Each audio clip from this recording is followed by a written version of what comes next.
반갑습니다. 성도 여러분. 2월 10일 화요일 부산신 오늘의 묵상입니다. 오늘 저희가 함께 나누실 말씀은 요한복음 4장 15절부터 26절까지의 말씀입니다. 여자가 이르되 주여 그런 물을 내게 주사 목마르지도 않고 또 여기 물 기르러 오지도 않게 하옵소서. 이르시되 가서 내 남편을 불러오라. 여자가 대답하여 이르되 나는 남편이 없나이다. 예수께서 이르시되 내가 남편이 없다 하는 말이 옳도다. 너에게 남편 5이 있었고 지금 있는 자도 내 남편이 아니니 내 말이 참되도다.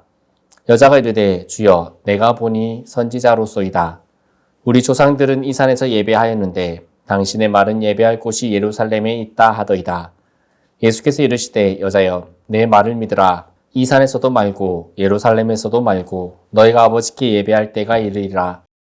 너희는 알지 못하는 것을 예배하고 우리는 아는 것을 예배하노니 이는 구원이 유대인에게서 남이라. 아버지께 참되게 예배하는 자들은 영과 진리로 예배할 때가 오나니 곧 이때라. 아버지께서는 자기에게 이렇게 예배하는 자들을 찾으시느니라. 하나님은 영이시니 예배하는 자가 영과 진리로 예배할지니라. 여자가 이르되 메시아 곧 그리스도라 하는 이가 오실 줄을 우리가 아노니 그가 오시면 모든 것을 우리에게 알려주시리이다. 예수께서 이르시되 내게 말하는 내가 그라 하시니라. 아멘. 여러분, 요즘 자주 하는 기도가 무엇인가요? 하나님 이 문제만 해결되면 좋겠습니다. 이 상황이 좀 편해지면 좋겠습니다. 라는 기도이진 않으십니까? 그런데 오늘 본문은 예수님이 우리에게 기도를 무시하는 이야기가 아닙니다. 예수님은 우리의 소원을 들으시되 그 소원보다 더 깊은 곳, 그 갈증의 뿌리를 바라보시는 분이심을 오늘 말씀에서 보여주고 계십니다. 오늘 묵상은 불편을 줄여주는 하나님이 아니라 우리의 근원을 바꿔주시는 하나님에 대한 말씀입니다. 오늘 말씀에 나오는 여인의 말은 굉장히 신앙적으로 들립니다. 주여, 내게 그런 물을 주옵소서. 하지만 자세히 보면 동기가 목마르지도 않고 여기 물 기르러 오지 않을 수 있는 그 물을 원하고 있습니다. 즉 여인이 원하는 것은 삶의 편의, 부담의 감소, 반복되는 고생의 종료였습니다. 이것이 우리의 기도와 다를까요? 주님, 이 불안만 사라지게 해주세요. 이 관계의 피곤함이 없어지게 하여 주세요. 이 죄의 유혹만 줄어들게 해주세요. 라고 기도하고 있는 우리 역시 이 여인이 구하는 것과 같습니다. 그런데 예수님께서는 여기서 그 여인을 꾸짖지 않으십니다. 오히려 그 오해를 출발점 삼아서 더 깊은 자리로 인도해 가십니다. 여인과 얘기를 나누시던 예수님께서 갑자기 여인에게 내 남편을 불러오라 라고 말씀하십니다. 예수님은 여인을 모욕하거나 망신을 주려고 하셨던 목적이 아니었습니다.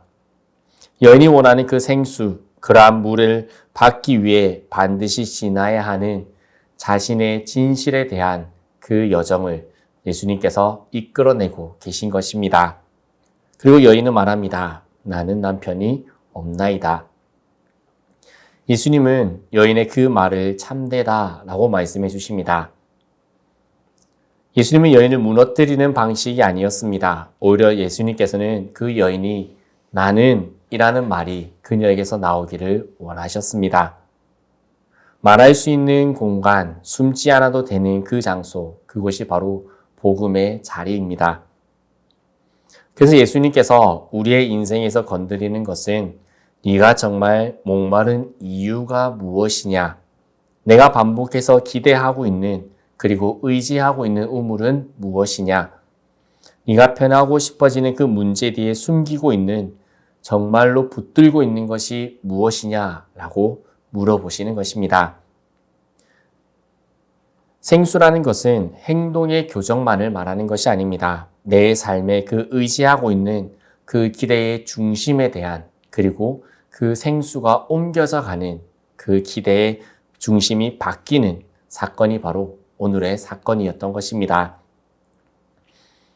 진실이 드러나고 여인은 이렇게 말합니다. 우리 조상들은 이 산에서 예배하였는데 여인은 화제를 급히 바꾼 것 같습니다.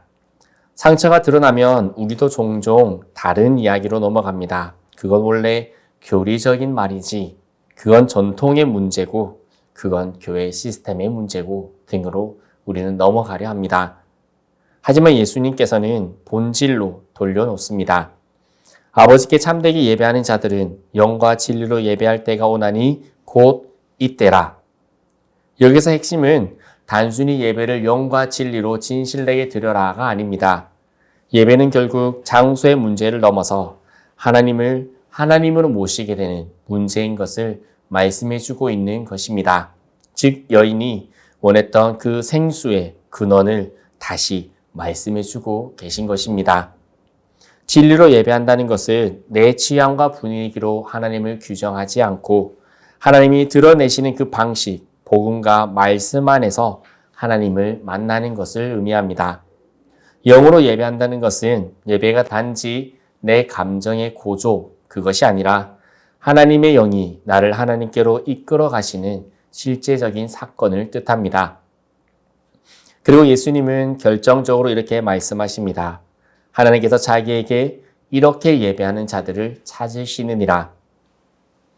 바울은 이에 대해서 이렇게 말합니다. 너희의 몸을 산 제사로 드리라. 여러분, 예배의 출발은 내가 하나님을 찾아 나가는 것이 아닙니다. 하나님께서 그 예배자를 찾아 나가시고 찾아내시는 것입니다. 그러니 예배는 우리가 잘 해내는 시간이 아니라 하나님이 나를 붙드시는 사건이 되는 것입니다. 곧이어 여인은 말합니다. 메시아, 곧 그리스도로 하시는 이가 오실 줄을 아노니. 그리고 예수님은 선언하십니다. 네가 말하는 그가 바로 내다. 여러분, 이것이 결론입니다. 예수님이 주시려는 그 생수는 어떤 기술이 아닙니다. 어떠한 편의도 아닙니다. 예배의 기술이나 예배의 거룩한 분위기도 아닙니다. 예수님께서 말씀하시는 그 생수는 바로 예수 그리스도 그분이셨습니다. 내가 붙드는 우물을 버티게 하는 힘이 아니라 나를 새 우물로, 나에게 마르지 않는 생수가 나오는 장소로 옮기시는 것은 바로 우리 속에 거하시는 예수 그리스도와의 만남, 바로 그것입니다. 그렇기에 이 여인은 예수님께 더 이상 생수를 기르러 오지 않을 수 있게 해달라는 내 삶의 편의를 요구하였지만 하나님께서는 그 여인이 의지하고 있고 기대하고 있었던 그 근원을 바꾸어 주십니다. 오늘 우리의 인생에서 우리의 생수가 되시는 예수 그리스도를 만나시기를 바랍니다. 내 삶에 세상에서 필요한 것들을 똑같이 구하고 그것이 내 삶이 이루어졌을 때 감사하고 기뻐하는 세상이 주는 평안과 똑같은 평안이 아니라 내 속에 이미 그 예수 그리스도께서 살아계시고 함께하고 계신다라는 그것에 우리가 기뻐하고 그렇게 예배하고 우리의 삶을 산 제사로 드리는 우리의 삶이 되기를 원합니다. 우리의 삶의 현장이 하나님의 나라가 되는 그 은혜가 함께 하시기를 소망합니다. 함께 기도드리겠습니다. 주님, 여인이 그 우물의 물을 구하였듯이 우리 역시 우리가 의지하고 있는 그 우물을 예수님께 구하고 있는 건 아닌지 되돌아봅니다.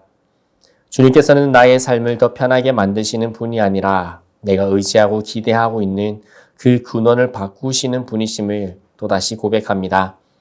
우리의 인생의 우물가에서 생수가 되시는 예수 그리스도를 만나게 하시고 우리가 의지하는 그 우물을 내려놓을 수 있도록 하여 주옵소서. 우리의 가정과 일터와 관계의 모든 자리에서 주님의 통치가 임하여 우리의 삶의 현장이 하나님의 나라가 되게 하여 주옵소서. 예수 그리스도 이름으로 기도드리옵나이다. 아멘.